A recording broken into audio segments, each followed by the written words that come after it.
Das Forum Nordicum wird unterstützt durch die deutsche Avia Mineralöl GmbH. Yes. Hi and good morning, everybody. I'm truly pleased to be here once again to this year's Forum Nordicum to represent Oberhof as one of the, I don't want to exaggerate, but as one of the most important venues in the biathlon, international biathlon landscape. In the next few minutes, I will provide an update on the recent development surrounding the World Cup, with a look back at the 2025 edition in January, and also an outlook on the upcoming event.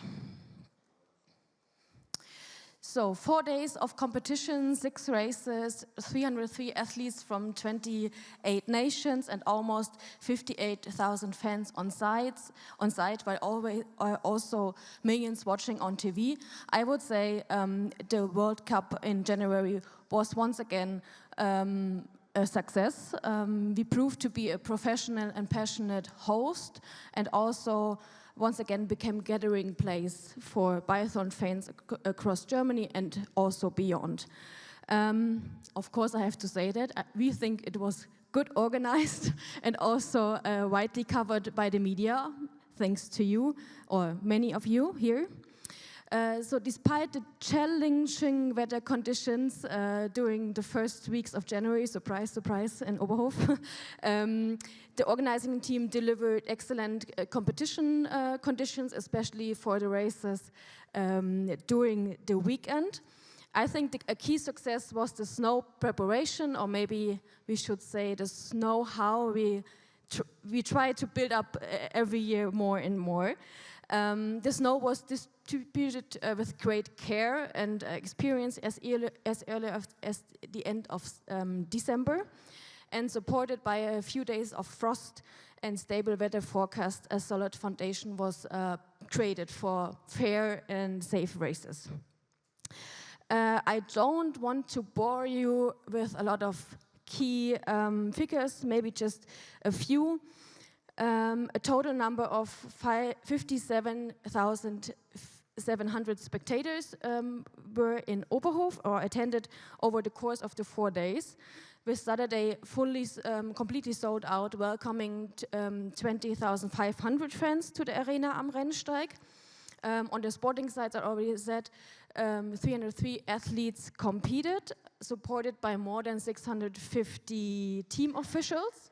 In total, 2,665 accreditations were issued, including 800 volunteers, and I don't get tired to emphasize that they are the heart of our event. I think I don't exaggerate if I say none of this would be possible without all of our volunteers. So the youngest was 16 years old and the oldest 86. Also, the media interest was equally impressive. 290 journalists and also technicians, of course, were on site, and we hope to welcome them back also the next season. What was pretty interesting also for you, because we got a lot of coverage about that. For the first time, the shooting range was equipped with a special design substructure. I think also Le Grand Ballon is doing the same thing. So each of the 30 shooting lanes received a wooden platform, each 20 centimeter high and 100 kilo heavy. Constructed from weatherproof multi-layer panels and supported by a solid wooden frame. So these platforms are not connected to each other, so we avoid vibrations. So every athlete has, or we are ensuring perfect stability for every athlete. This new solution replaces the previous snow-built firing positions, which required constant reshaping depending on the weather. And you know the weather in the Oberhof sometimes. So the new setup guarantees consistent and fair conditions for all athletes, and also helps us to reduce the setup and the maintenance time. So the shooting range, as you all know, is a particular divisive and sensitive area has now been made more professional and efficient, and a system which got some good notes from the IBU, but also from the athletes, will also be used for the future competitions, not only for the World Cup, but also for national events. So looking in our calendars, it's already mid-September, and the 2026 World Cup is fast approaching. Organizational preparations are already well underway. Next Friday, September 26th, the first big full organizing committee meeting will take place. And we are especially pleased and proud, I would say, to announce that Peter Sender, you probably all know him, former athlete, biathlete, and Olympic relay champion, will take over the role as chief of competition. He does have deep experience already and a detailed knowledge of the event because he has been the competition secretary for the last season. Ticket sales, you're always interested in ticket sales, is also quite a strong trend. As of late August, 18,673 tickets have been sold already, which means that's almost 5,000 more than at the same point last year. The pattern remains quite familiar. The weekend, there's a strong demand for weekend tickets. Weekdays is a little bit quieter, I would say. But nevertheless, we are confident to prove that Oberhof is an attractive host anyway. Speaking of being an attractive host, in 2026, the events surrounding the sport, as Daniel already mentioned before, will once again play a central role. Proven elements such as the opening ceremony, the award ceremony at the Stadtplatz in Oberhof, so pretty much in the center of the town, will be an important part again. But now we are also trying to strengthen the program in the Hüttendorf, the village area. The aim is that the fans arrive earlier and leave later, so that we ease the pressure on the shuttle transport. These side events, as Daniel also said, are no longer just a bonus or nice to have. They play an important part of what makes the World Cup in Oberhof, but I think all World Cups or all sporting events a complete and round-up fan experience. Especially, even though we are maybe not that hip than the Loop Festival yet. We will see how it goes. We also place great importance on the connection between youth education, and sustainability. We try that sports and culture go hand in hand. So for the next season, we are coming up with 2 new projects. One is together with the Thuringian Ski Association and the Ministry of Education. We will launch a project for 3rd and 4th grade school children. They have 1 month time from January 6th to February 6th to take part in a winter activity course close to the Lotto Thüringen Ski Arena. They are supervised by qualified coaches, and they will also take advantage to do some talent scouting there. Because to have a World Cup in future days, we also need to have future stars, of course. During the World Cup, we will offer a family course. We already practiced that during the cross-country World Cup in 2024, and it was a great success because it's a fun and active experience for children and their parents. And in addition, students from grade 6 to 9 will have the possibility to create the stadium in a creative way. So, yeah, as I said, sports and culture go hand in hand. We do expect in January a strong media interest, especially in the light of the upcoming Olympic Winter Games here in Italy, just a few weeks after the Oberhof World Cup. Our experienced media team consisting of Ralf Ilgen, Ronny Knoll, I and our lovely volunteers is once again in place. No changes are made for the media center. It will be again set up in the Rennsteighaus for the reporters and in the competition building for the photographers. As last year, one really important appointment, we will host the media and organization event on Thursday night at the DKB-Hütte again. And if you still need accommodation, my colleague Jeanette Harnisch is very happy to help you with that.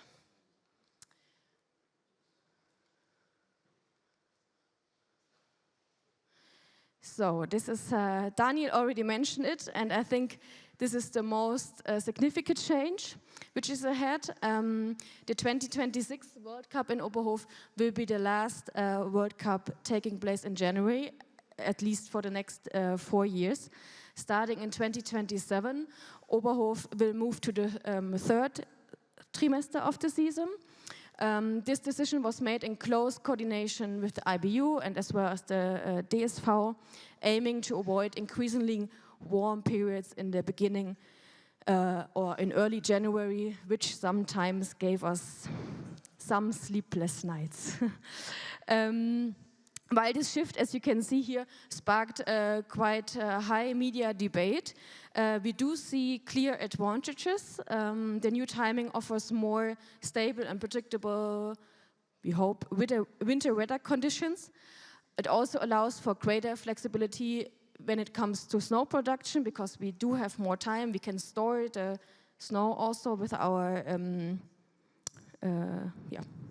and with our snow haul, I would say, and helps to reduce costs, for example, for shorter tent usage.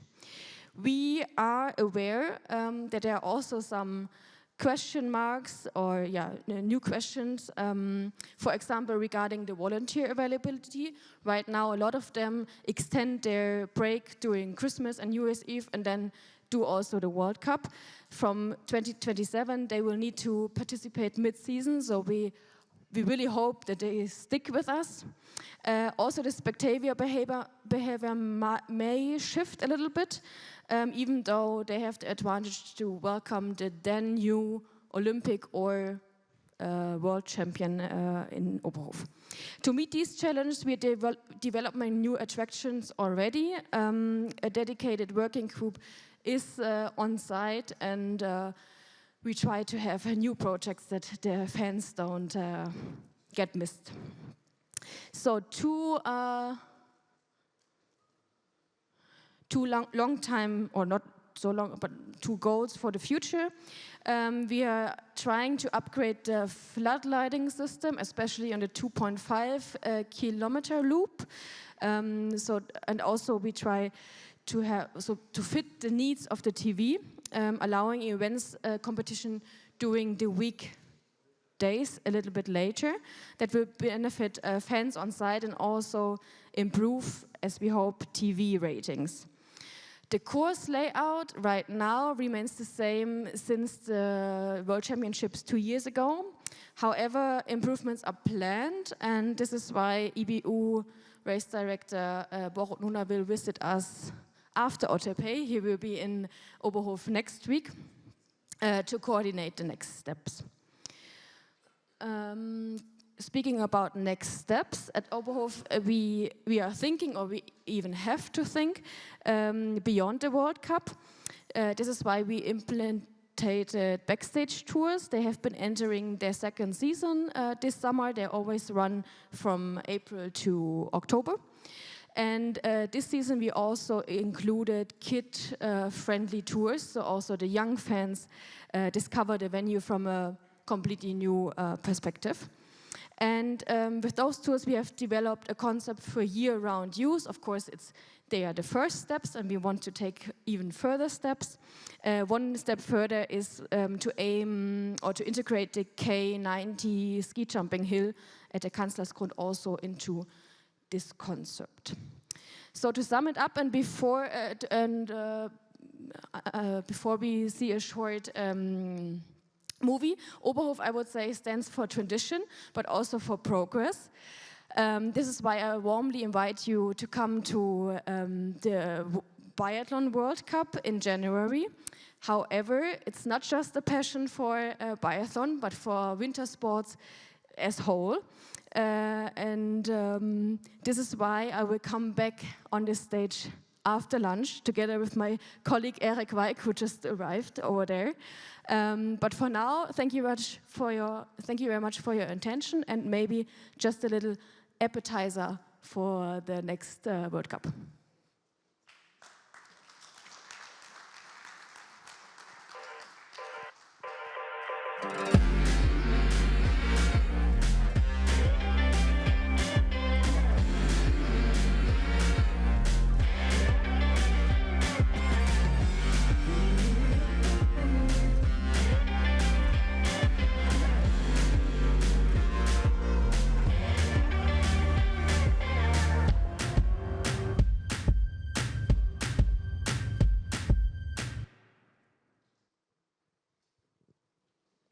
Thank you very much. Das Forum Nordicum wird unterstützt durch die Deutsche Avia Mineralöl GmbH.